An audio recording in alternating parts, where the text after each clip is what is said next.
이 말씀을 우리 한 절씩 교독하시고 마지막 절 함께 읽겠습니다. 12절입니다. 율법에 따라 경건한 사람으로 거기 사는 모든 유대인들에게 칭찬을 듣는 아나니아라 하는 이가 형제 사울아 다시 보라 즉시 그를 쳐다보았는가.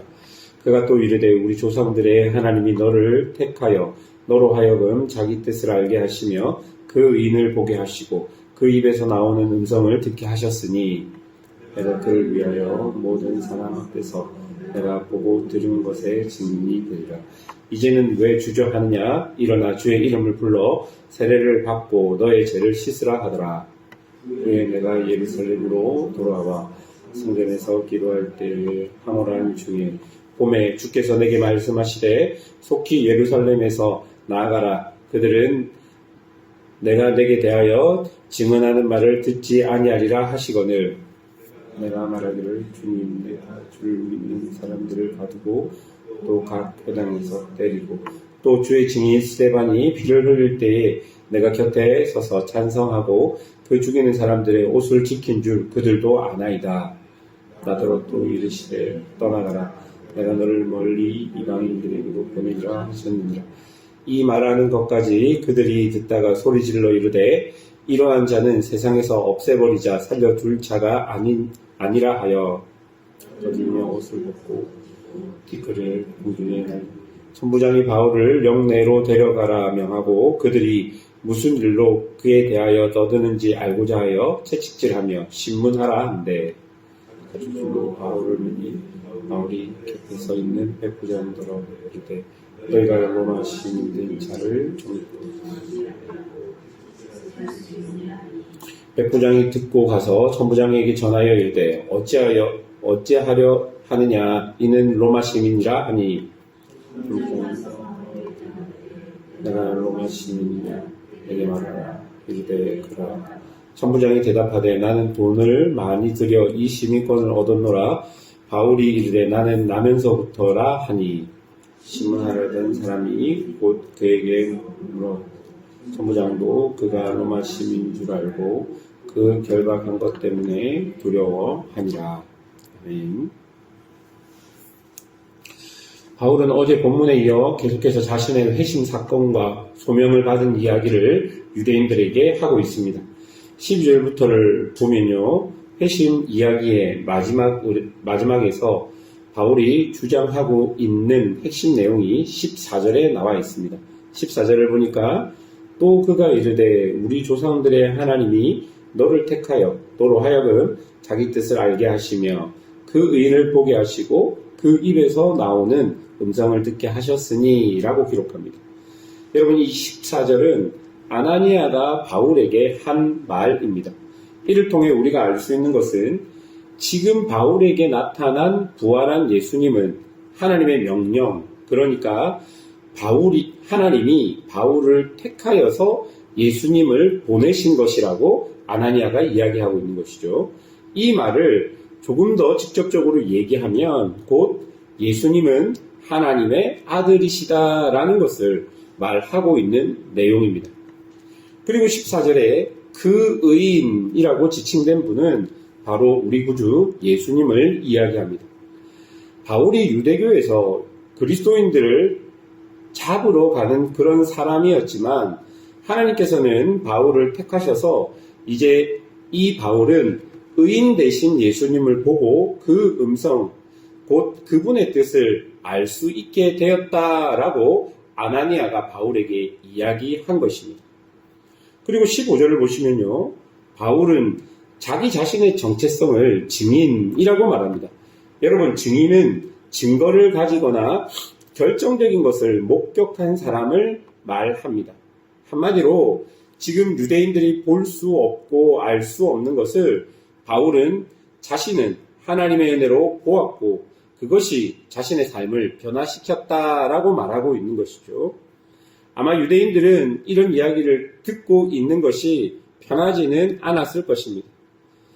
유대인들이 이런 바울의 말을 들으면서 속으로는 어떻게 예수가 하나님의 아들일 수 있을까라는 화와 분노가 그 안에 있었을 것입니다. 왜냐하면 유대인들이 생각할 때 예수는 하나님의 저주를 받아 나무에 달려 죽은 자이기 때문입니다. 그리고 17절부터를 보면 바울은 그런 일을 겪고 예루살렘으로 돌아와 성전에서 기도할 때의 일을 유대인들에게 이야기합니다. 그때 주님께서 자신에게 말씀하셨다라고 이야기합니다. 그리고 그 핵심 내용이 21절에 기록되는데요. 21절에 보면 나더러 또 이르시되 떠나가라 내가 너를 멀리 이방인에게로 보내리라 하셨느니라 라고 기록합니다. 여러분 거기에 모인 많은 유대인들이 이런 바울의 말을 듣고는 도저히 자신의 발을 참을 수 없었습니다. 그리고 소리를 질렀습니다. 22절입니다. 이 말하는 것까지 그들이 듣다가 소리 질러 이르되 이러한 자는 세상에서 없애버리자 살려둘 자가 아니라 하여. 여러분 결정적으로 유대인들이 화를 참지 못한 이야기가 21절에 나와 있는데요. 21절의 내용을 보면 하나님께서 이방인들에게 자신을 보냈다는 바울의 말을 그들은 참을 수가 없었습니다. 왜냐하면 이 말은 하나님이 유대인과 이방인을 구분하지 않고 누구나 구원하시려 한다는 의미가 그 안에 포함되어 있기 때문입니다. 그렇기 때문에 이 바울의 말을 유대인들은 전혀 받을 수가 없었습니다. 어떻게 하나님께서 유대인과 이방인을 똑같이 생각할 수 있다 말인가라고 유대인들이 생각합니다. 그리고 그 말을 어디서 했습니까? 성전에서 바울이 들었다라고 이야기합니다. 그리고 그 말을 하신 주체가 바로 하나님이라고 이야기합니다. 그러니 유대인들은 바울의 이 말을 도저히 참을 수가 없었고 바울의 이렇게 하는 말 자체가 신성모독이라고 생각했고 그리고 유대인과 이방인을 똑같이 생각하는 것 자체도 하나님이 특별히 선택한 유대인들을 무시하는 거기 때문에 그것 또한 신성모독이라고 생각했던 것입니다.